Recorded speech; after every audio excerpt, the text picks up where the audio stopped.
Sport Nesway, 15 juin 2022 Révélation. Quand Roger Milla attrapait les joueurs par leur col dans le vestiaire, vidéo. La récente sortie tonitruante du président de la Fédération camerounaise de football Samuel Eto'o continue d'alimenter la polémique.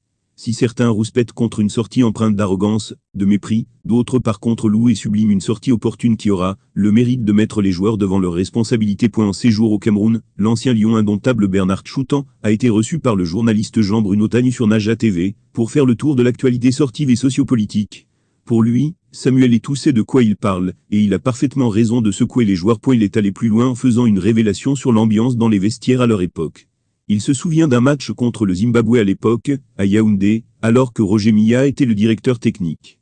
Alors que les Lions indomptables ont fait une piètre prestation lors de la première mi-temps, il révèle que Roger Milla était rentré dans le vestiaire et a attrapé les joueurs par leur col. Révélation. Eto'o a dégainé après avoir repéré 3 joueurs qui pensent que l'équipe est ex. Bernard Choutan est un ancien lion indomptable. Aujourd'hui, il est à la retraite. Naja TV lui a fait le plaisir de l'inviter mardi le 14 juin 2022. Au menu des discussions, il y avait le discours musclé de Samuel Eto'o fils.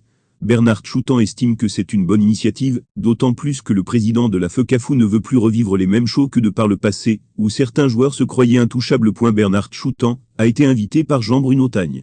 Il a laissé entendre qu'en tant que joueur, Samuel Eto'o fils et lui-même sont passés par des émotions qui ne sont pas du tout plaisantes, et qu'ils ne veulent plus, en tant que compatriotes et grands frères, voir arriver. Vous parle de quelque chose qui est profond. Pourquoi Samuel Eto'o fils le dit?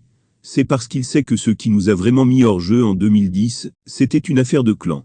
Il se rend compte qu'aujourd'hui, il y a certaines personnes qui veulent faire les mêmes choses. Ah, je préfère jouer avec tel, pas avec un autre. Le président de la fédération prend la parole, c'est pour dire à ces personnes que je n'accepterai pas cela dans mon équipe. Moi j'aurais été heureux, en tant que joueur, d'avoir un président qui tient ce discours. Je ne cite pas les noms, mais il y a 2-3 joueurs qui pensent que l'équipe nationale, c'est pour eux, ils peuvent tout se permettre. Le président de la fédération, au moment où il parle, il se voit, en tant que joueur. Quand il dit « je », il a raison. Il s'est battu pour être à cette place. Il faut arrêter de jouer avec les mots. Au Cameroun, le changement fait peur. Ces joueurs savent que ce discours, c'est ce qu'il était important à ce moment. Vous allez voir que les joueurs viendront la prochaine fois, avec un esprit de conquérant. Quand je regardais le match contre le Burundi, j'avais l'impression que personne ne s'est battu pour sa place. Je dis bien aux Camerounais, gardez ce discours. Dans 10 ans, les gens prendront cela pour exemple.